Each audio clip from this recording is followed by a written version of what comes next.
Howdy folks, my name is Saoirse, and welcome back to Flight Sim 2020. I wanted to record something last week for my birthday, but all I ended up getting was sick. So that's why I've been absent the last couple of weeks, so I apologize for that. I was hoping to get something up, but obviously I was trying to recover from that whole thing. But I'm on the mend, I should be better here shortly, and I figured why not get in here and actually do something that I've been wanting to do for a long time. So as you can see, this is not a bug smasher, this is not a commercial jetliner, this is the Douglas DC-6. I absolutely love the big four-engined airliners from the past, from the 40s and the 50s, the heyday of commercial aviation, back when flying, someplace commercially was a big damn deal. I mean, these days, not to say that it's not a big deal, but aviation these days is different. And so I've always wanted to get one of these things. I figured I'm going to go searching for one. And so I found one right here on the shop, and I went ahead and bought it. And so here we are today in the DC-6. And let's go ahead and get on board, get this thing started, and I'll tell you where we're going.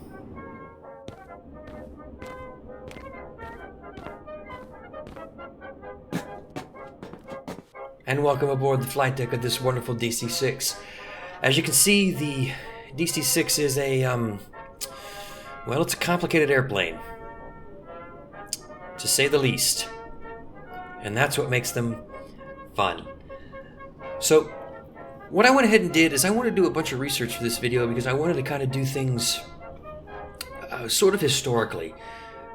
When you're flying airplanes like these, that's just, that's kind of what they're built for more than anything. So I went and did some research and found some actual timetables from Delta Airlines from the 50s, and also went and found the weather and everything. So today's date is September 16th, 1952. It is a Tuesday. This flight here is flight 649. We're at Chicago's Midway Airport, flying on down to Cincinnati Municipal, which is now CVG. CVG, yeah, CVG. This flight was essentially the first leg of many for this particular DC-6. It would eventually terminate in Miami, I believe, eventually. So this is a short hop. We're going to fly the first leg of this particular flight down there, and then another captain's going to take over for me there in Cincinnati and take it on to its next destination. So unlike modern airliners, the DC-6 has got a third crew member, a flight engineer. And the flight engineer's job is basically to handle all the engine and fuel management and basically control everything except for flying the airplane for us. And what he's going to do for us is essentially get things together and get the airplane started, and off we go. Now, the makers of this mod, this airplane, this is KMDW, I believe.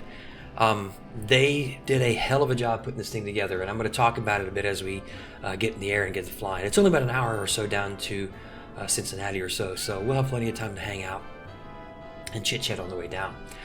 So what we're going to do is we are going to let the passengers get on board, which they should be boarded by now. And once they are, we're going to turn over to the flight engineer to do the pre-start checklist. We'll get everything secured and get this thing started.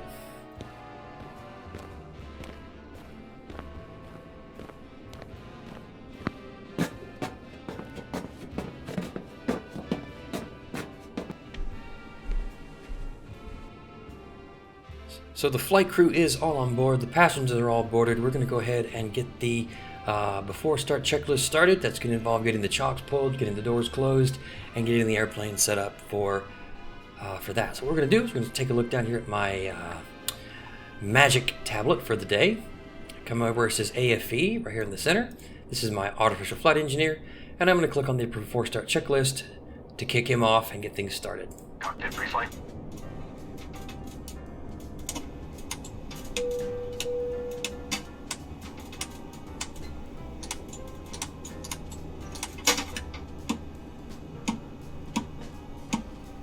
Completed.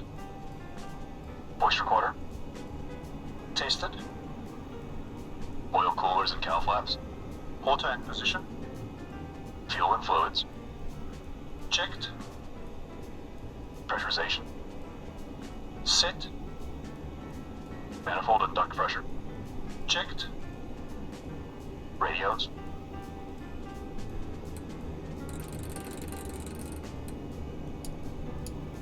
Checked.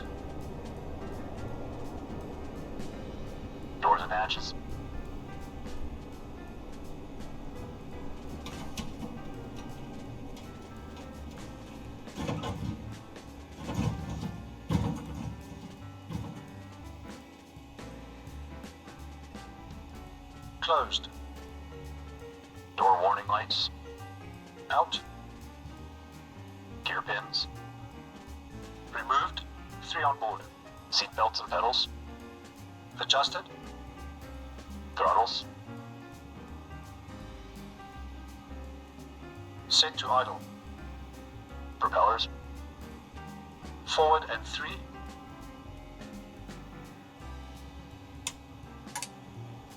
Before start checks complete. Start engines. And with that being said, now we're going to go ahead and get the engines started on this thing.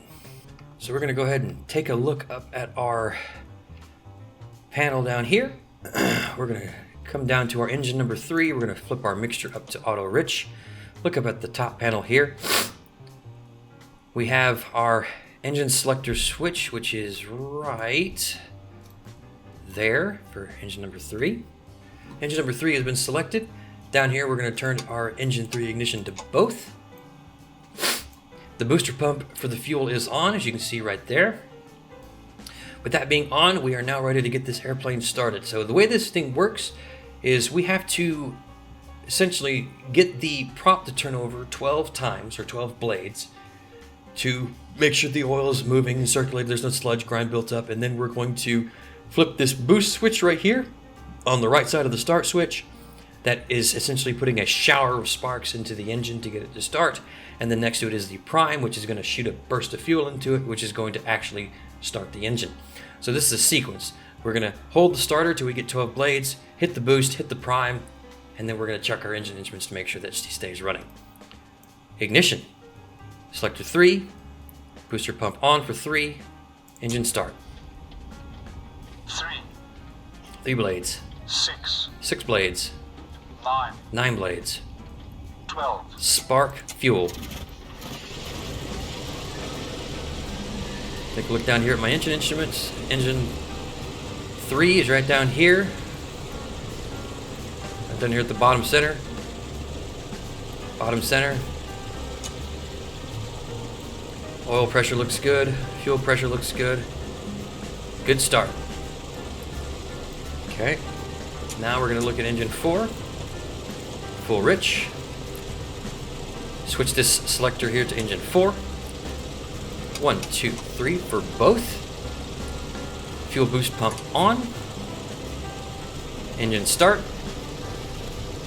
3. 6. 9. 12. Spark fuel.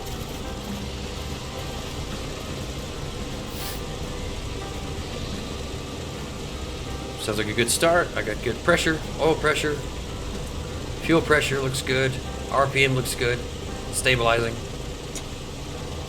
Switch this overheader off. Okay. Now we're gonna do engine 1. We are auto rich. Ignition for engine 1. Flip this over to engine 1 right here. Fuel pump is on. And engine start. 3. 6. 9. 12. Spark fuel.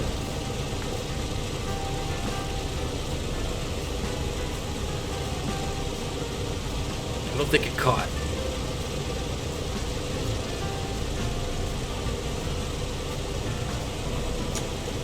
It did not catch. We have ignition. One more time.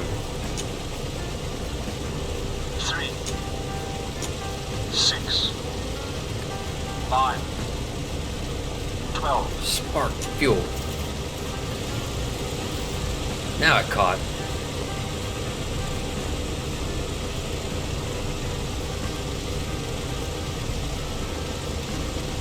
Okay, that's a good start. Finally, engine 2.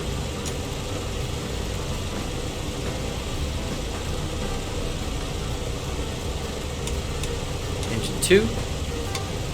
Ignition. Booster pump. Start. 3. 6.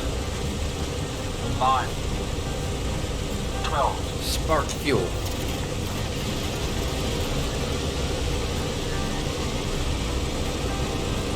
That's a good start. All of our engines are turning. Looking good. Alright, now that we've got the engine started, I'm going to have my flight engineer do the after start checklist to get the airplane cleaned up. Off and off. Battery switch. Plane battery. Generators and inverters. Checked and on. Emergency lights. Armed. Ground power. Removed. After start checks complete. After start checks are complete. So we are ready to get this thing underway. Get it pushed back from the gate here, which didn't technically exist back in 52, and get this thing over to the runway. Make sure my altimeter is set. We are. Looking good. Man, she looks pretty, don't she? Alright, we're going to go ahead and get the tug together, start push back, release parking brake, and reverse.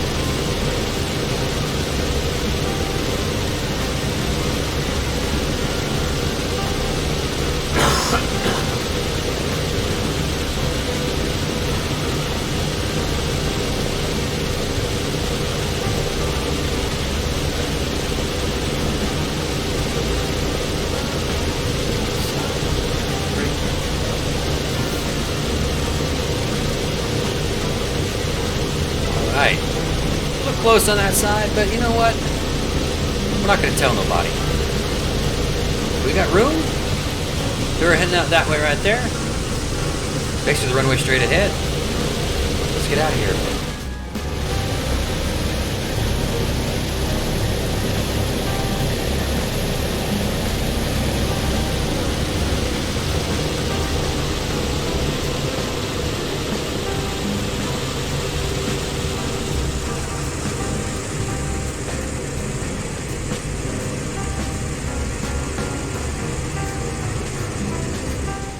Try to ignore the fact that we ran over a guy back there. We'll just pretend for the sake of argument that he wasn't actually there. Happy February, everybody. I'm glad that you decided to join me once again. I do apologize once again for missing the last couple of weeks with the illness that I was fighting. Definitely not a fun time, that's for sure. Something with the chest. I had a bad cough and sniffles and all that stuff for a while, and it wasn't COVID. I tested myself. It wasn't that, so I don't know what it was. It was just it was awful for a while. But I'm doing okay now, for the most part. Still dealing with it a little bit, but it's not too bad. I can't complain too much, really. So, as I said before, here we are in the DC-6. I truly, absolutely love these old airliners. And this is one of those airplanes that if I ever had the kind of money to just kind of throw away on something, that I would totally, absolutely own. Truly a wonderful, wonderful machine. And just one of my absolute favorites. We're taking off right here. We're already at the runway. So while we wait, we're going to go ahead and have our flight engineer do our before takeoff checklist right there. Boost pumps. Boost pumps on low. Fuel selector and crossfeed. Main tanks and crossfeed off. Autopilot and carb heat. Off and cold. Hydraulic system. Down, forward, pressure and quantity checked. Okay. Flaps 20.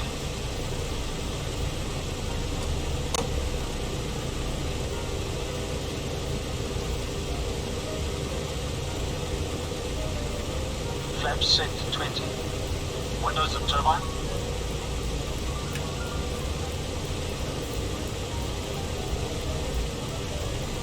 Closed and on. Controls. Gust lock released. Free. Detonator.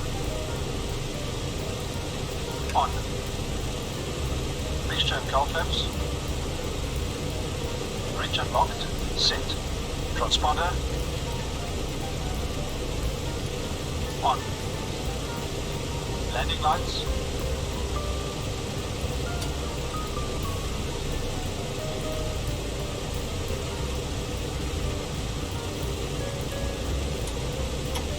Extended and on.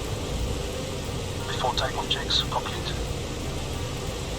We are all set and we are ready to go. Now before we take off, we want to take a look up here at the this chart right here.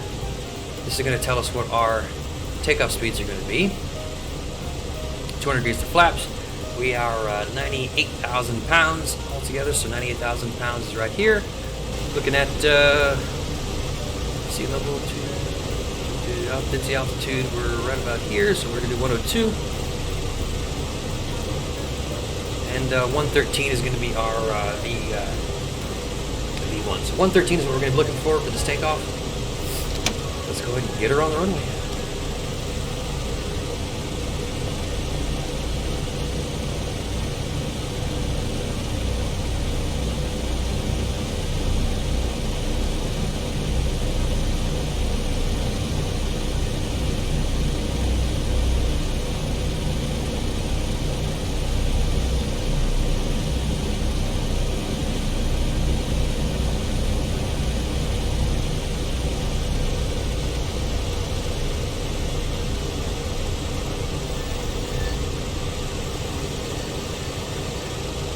Set that parking brake. Now, because we are heavy, we're over 90,000 pounds, we're going to be doing what's called a wet takeoff. The DC-6, the wet takeoff means we're going to use water injection to get more oomph out of the engines. So we're going to do that by telling our flight engineer we're doing a wet takeoff. Look down here, set wet, which is right there. Water injection. Up here, as you see, he's flipping on that. We're good. 30 inches stabilize. 30 inches stabilize. He's advancing the throttles to 30 inches of manifold pressure. See the panel starting to vibrate, starting to shake, the vibrations.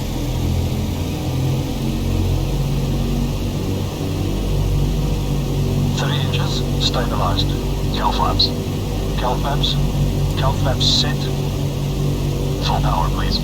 Going full power. And right there below the, right there next to the yoke, as I'm looking for the green lights, which is my water injection system. There it is. Brakes off.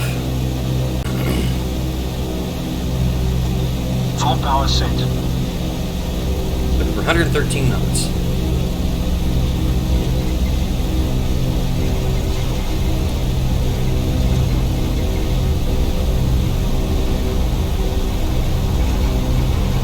It's 80.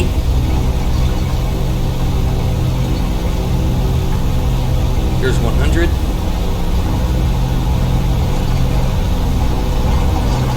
13.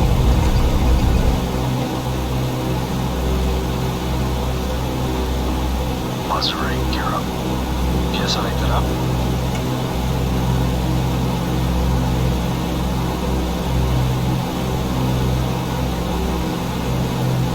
Gear up, lights out.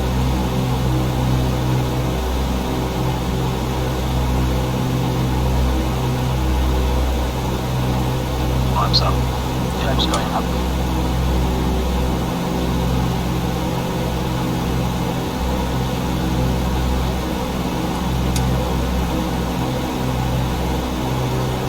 Start making that turn to the left, start heading to the south. METO power. Setting METO power, 48 inches, 2600 RPM. METO, we're going to be throttling the engines back from takeoff power to what is called maximum except takeoff. This is to essentially is maximum power but not takeoff power to save the engines, because these things are, they'll just beat to hell. Let's put it that way. METO power set. Climb power. Setting climb power. And we're going to throttle back to climb power because, again, we want to save the engine as best we can.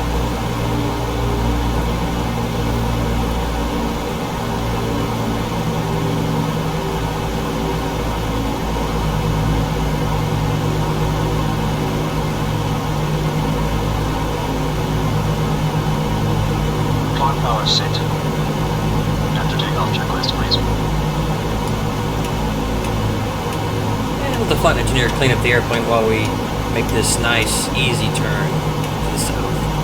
After takeoff checks complete.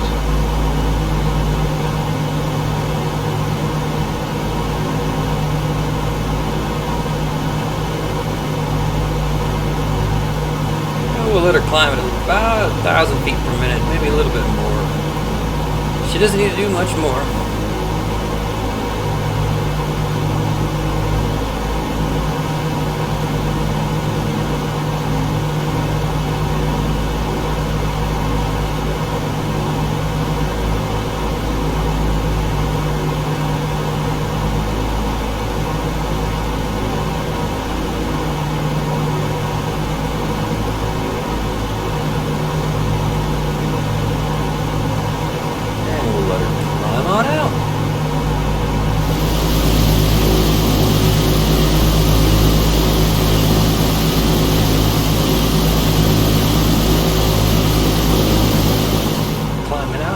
Steady. We're going to take this thing up to about, I don't know, 15,000, 16,000 feet, which is about what they flew typically with these short hops like this. And then we'll level off and we'll shoot on into Cincinnati.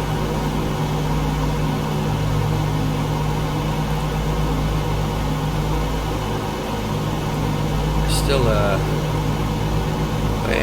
still right of the course, but getting back on it. We'll be alright. Looking good.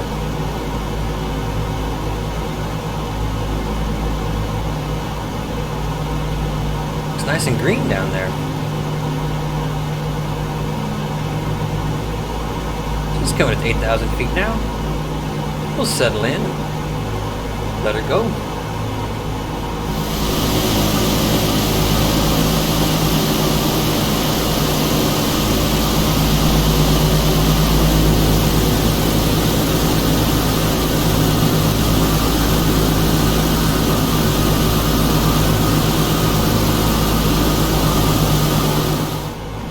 So while we let this airplane climb out, I wanted to kind of pop in real quick and talk a little bit about the history about this airplane. Like I said, I am a huge fan of historical aviation and the golden age, so to speak, of commercial airliners. So the DC-6, the DC-7, the Lockheed Constellation, the DC-4, all those stuff, I just absolutely love those airplanes. And I've always enjoyed games that let me fly them. Like, I've always been like a bomber pilot in like Warbirds and Aces High, and I just like big radial engines. And the DC-6 was actually a pressurized, stretched version of the DC-4. That's really all it was designed to be.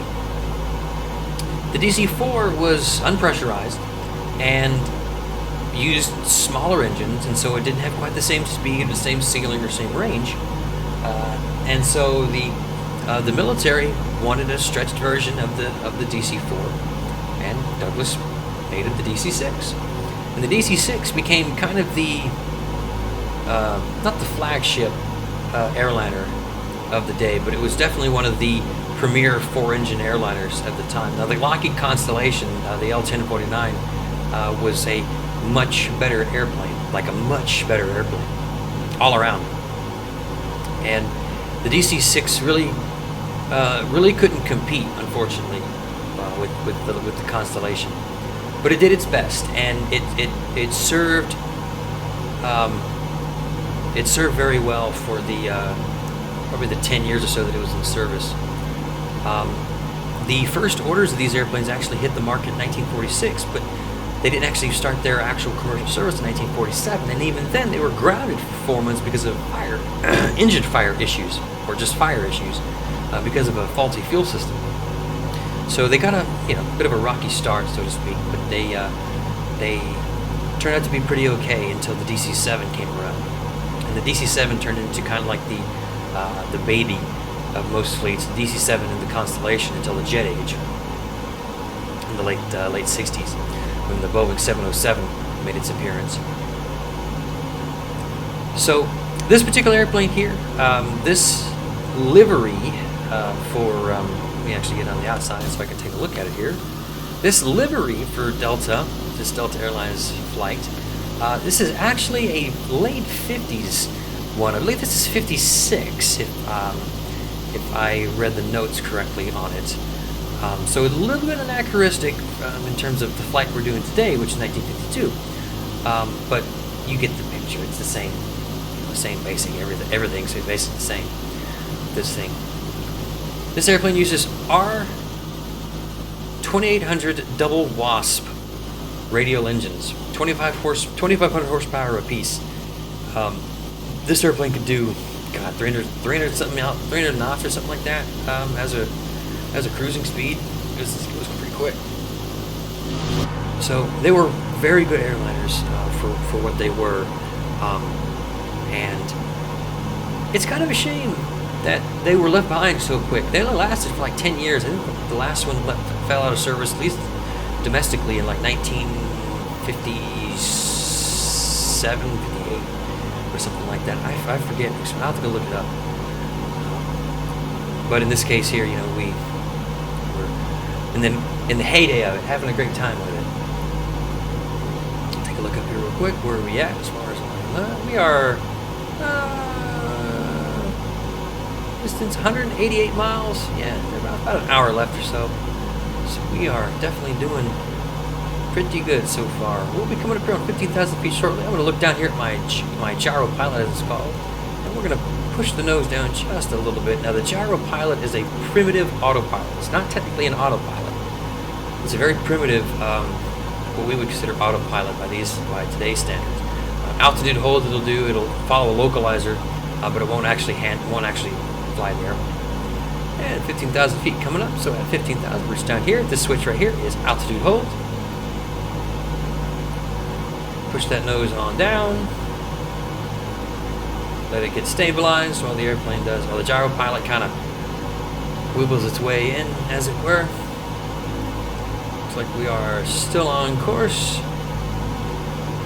I'm going to have my flight engineer set me up for cruise.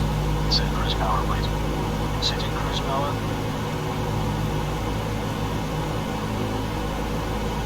He's going to put the mixtures in auto lean, the props where I want them, hit the manifold pressure where we want them, and then we're just going to let her accelerate on up. So we'll probably do about 200 knots or so over the ground, so pretty quick.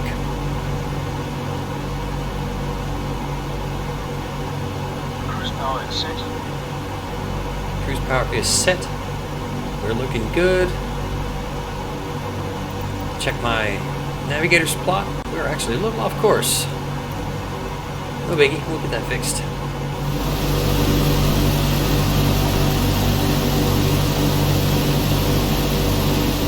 I was so busy John, I wasn't flying the airplane. That pretty much figures. Airline captain I've ever talked to. Now we got this thing back on course.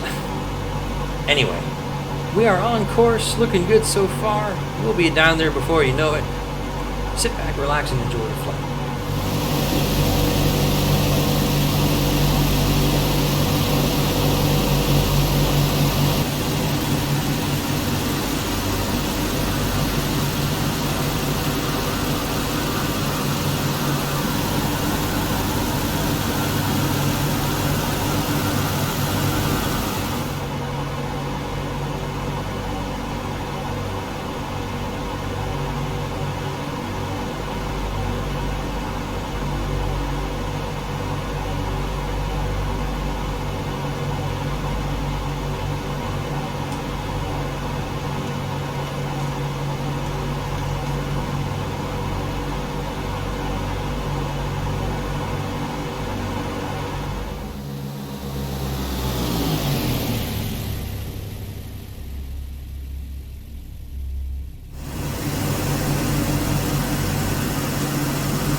We've got about 130 miles to go, so we are definitely on the right track. We'll be starting our descent here not too much longer. One thing I did find in my research, and And I'll link in the description below the website that I use to do a bunch of my research for this. I learned that flying back in the day was absolutely more of a luxury than it is today. The kind of things that they did on board, the kind of food that they were served, the kind of, the way that they dressed, all of it was a much different time, and that to me has always been immensely fascinating, these things. This particular flight here that we're taking here cost $11.60. $11.60 for this flight, which is what, $150, something like that. I'll post the I'll put the actual amount up on the screen here for you so you can see it. But compared to what you might get today, if you did like a flight from, say, Chicago to Cincinnati on like Spirit Airways or something, it's much more expensive. It just is. That's just the nature of what it was back in the day. And at the time, Delta offered on Mondays, Tuesdays, and Wednesdays, they offered a basically a special where mom and child under 22 years old could fly for half fare if dad flew for full fare. So, not a bad deal if you're going somewhere with the kids, with your family and with the kids and whatnot. So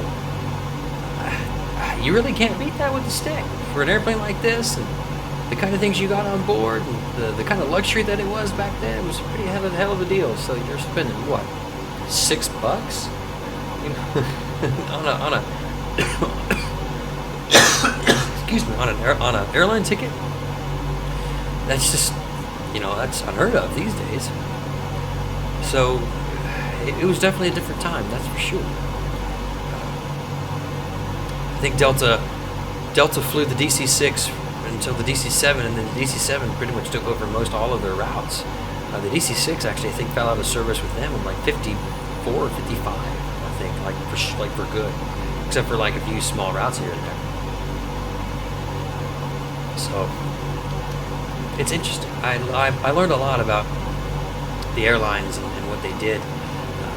Just looking for stuff for just this video, oddly enough. All right, 139 miles to go. Definitely on the way. So thanks for letting me indulge you in the history lesson. I'll let you get back to the flight. I'll see you guys in just a minute.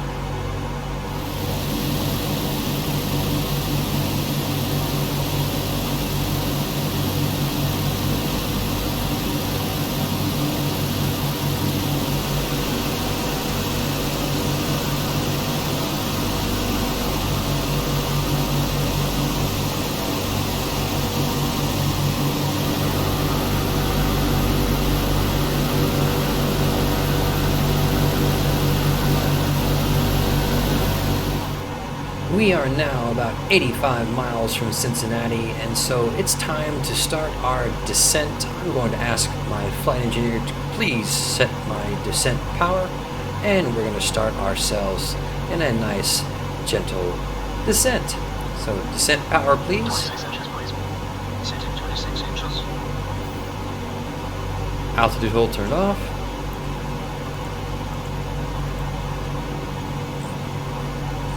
And start nose down, nice, gentle. 26 inches seat. Descent checklist, please. Nice, gentle descent. Altimeters and flight instruments cross-checked. Seatbelt signs on. 1.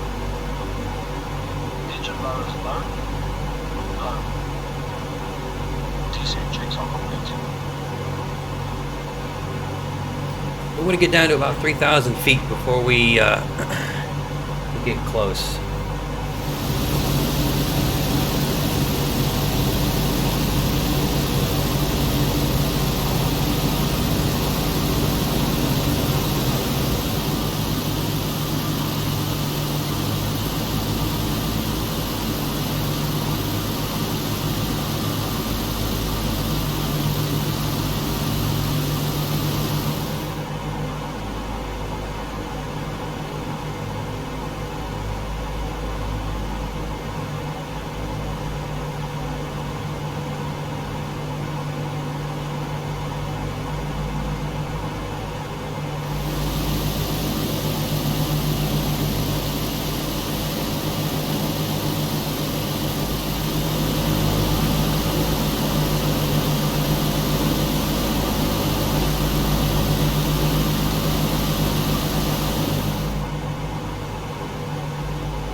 We are 30 miles from our destination. We are certainly almost there. Thank you guys so much for joining me on this lovely flight to Cincinnati today. Let's reach out with the tower and see if we can reach Cincinnati yet.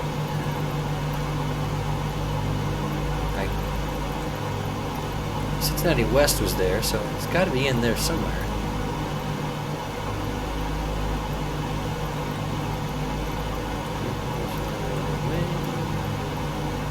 I could probably look it up, but I'm lazy.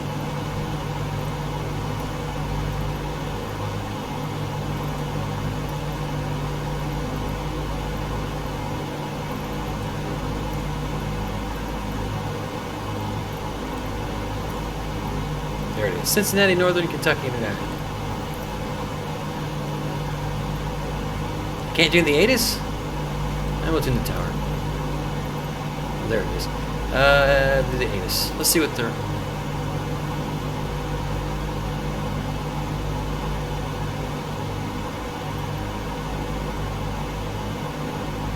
Oh, okay. That's weird. There it is. 276 at 3. Visibility is 9. Skydice is clear. Temperature is 15. Dew point 13.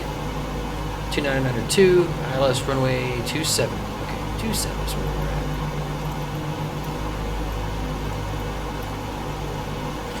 So we're basically going to have to point this thing at Cincinnati itself, go over downtown, and loop back around to the west in order to make this this approach work, which is about normal. This. Let me zoom in real quick. We're getting pretty close. There's the river right there. And the airport's definitely out there. 24 miles away.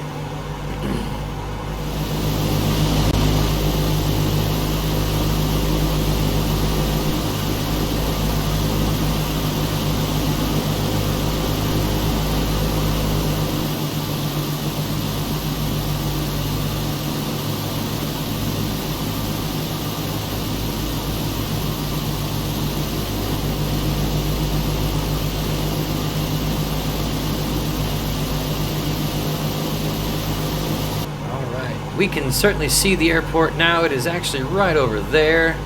There's the airport, and our runway is actually right over here. So we are actually still on track, looking really good. Come over to the left just a little bit, nose down just a little more. We're going to get this thing down to probably about 5,000 feet or so. We will make that turn back around to the west once we get down there.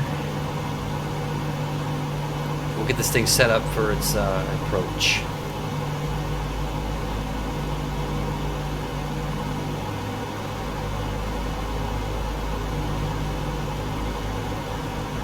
Cooling turbine.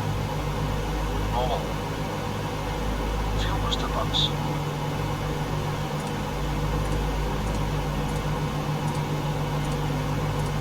On low. Fuel tank selectors. Mains on, crossfeed off. Hydraulic bypass valve. Down. No smoking signals. On. In-range checks complete. We're going to pull that power back just a little bit because we need to start slowing way down.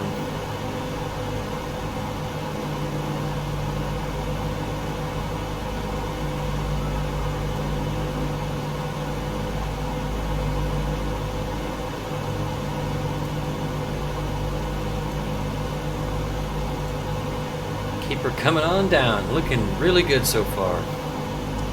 Take a look at where I need to be. I'm looking at my approach plates right now on my phone, my kneeboard, so to speak. We're looking for just south of the city. Make that turn to the west here just a few minutes. Or, yeah, to the west, just a few minutes.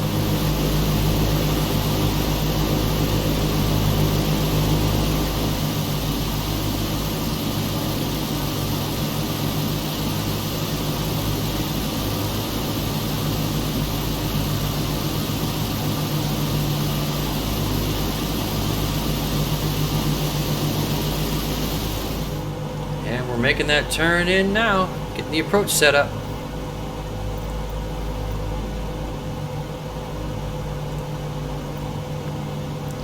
A little more. A little more power. And about 140 is what I need for my approach speed.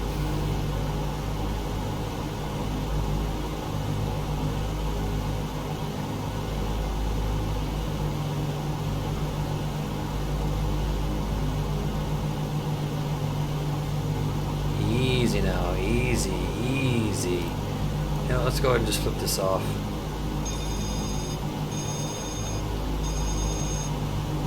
We're gonna sit up. There's our runway. All right, before landing checklist, go. Flaps 20. Setting flaps 20.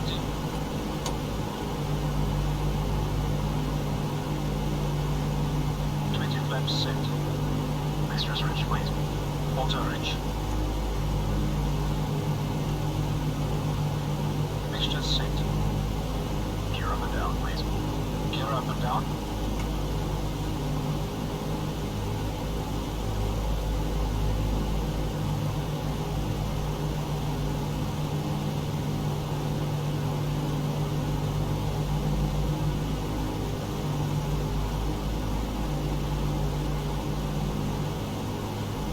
Down and locked, 3 rings, routes, 2400 RPM, 2400 RPM set, cow flaps, plus 3 degrees, cow flaps set, ADI off, There's my outer marker. ADI is off, wavy lights, speed good, extending lights, lights extended and on, carbine, carbine cold, set cold. Checks complete. She's set and ready. We're a little bit fast, but not bad.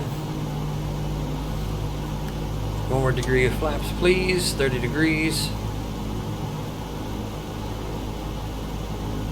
Oh boy, that nose wants to balloon real bad when those flaps come down.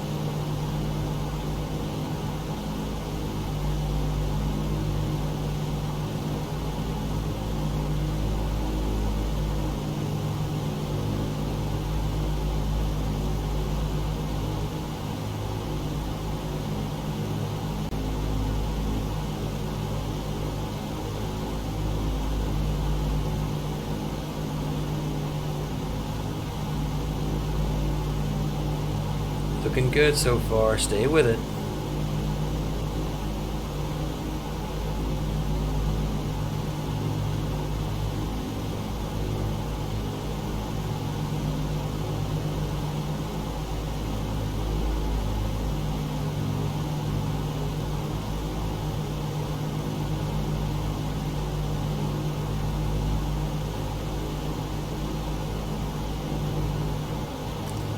Notch your flaps, please. It's flaps 40.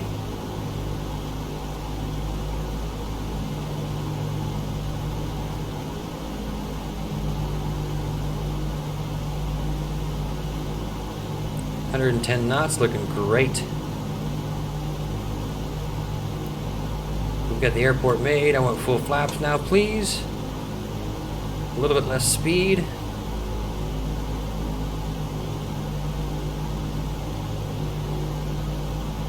A little bit less speed.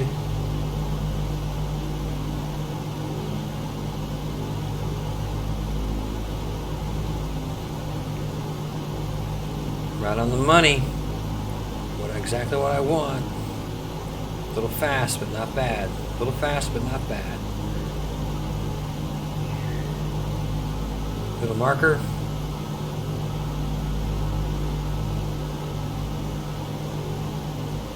Power off all the way. Let her round out.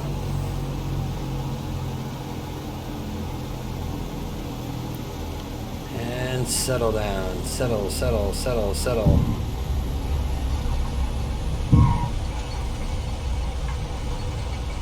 Just like that.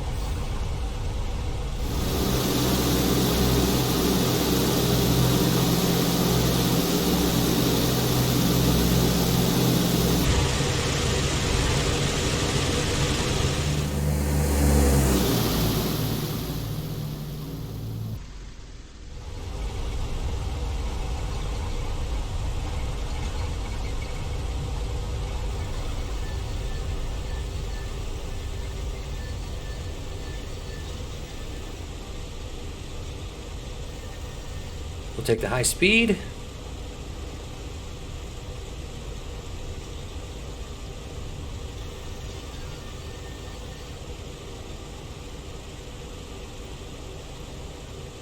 Perfect.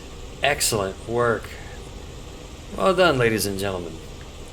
Alright, my flight engineer friend.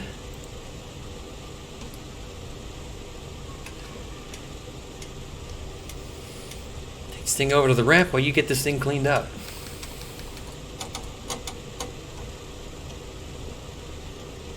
After landing checks complete. Look at that vibration. Wagga, wagga, wagga, wagga, wagga, wagga. Big old motor. Big old motors.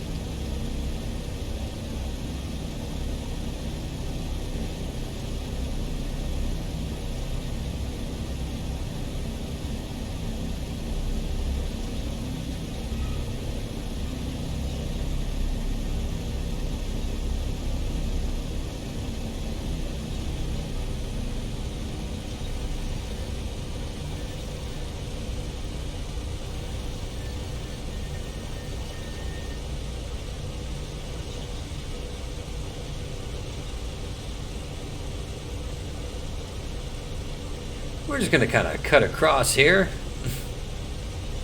Not quite the way they would do it in real life, but you know what? We'll take a few liberties to get over to our gate.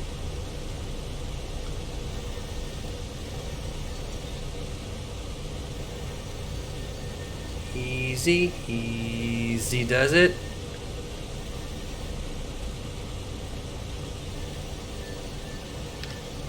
Brake set. All right, Mr. Flight Engineer, go and shut us down, please.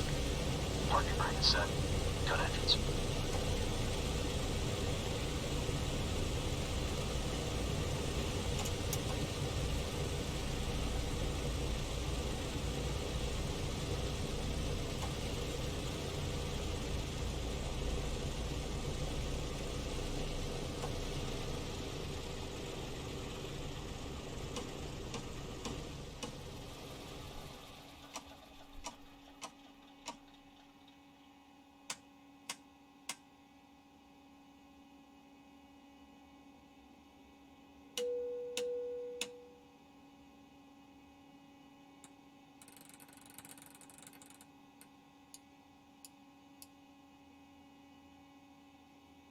Parking checks complete. A-plane secured. And that's it. Welcome to Cincinnati. Well, folks, thank you so much for joining me on this flight from Chicago down to Cincinnati back in 1952. It was an awful lot of fun traveling back in time with you guys to fly this wonderful DC-6, and I'm so glad to be back in the saddle. And I'm also glad that you guys decided to join me too. It was definitely a lot of fun. I'm going to have to do a lot more of these old school airliner videos because it's just, I don't know, there's something about flying these things versus flying the big jetliners that just makes me so much more engaged and so much happier. I mean, as I said before, I grew up around aviation, airplanes like this, like the Lockheed Hilton Electra and whatnot, where, I mean, I flew in those things growing up because of my grandfather, and I just fell in love with them. So this is definitely a lot of fun for me, and I'm glad that you guys joined me. So thank you so much for joining me on today's flight. If you do like what I do, please make sure you like and subscribe to let me know that you do enjoy it. I try to post as often as possible. Obviously, I was sick not too long ago, so a little bit more of a challenge there, but hopefully in the future we'll be a little bit more stable with those kind of things. So that'll do it for me today here from Cincinnati. My name is Saoirse the Vixen. You guys take care, and I'll see you next time.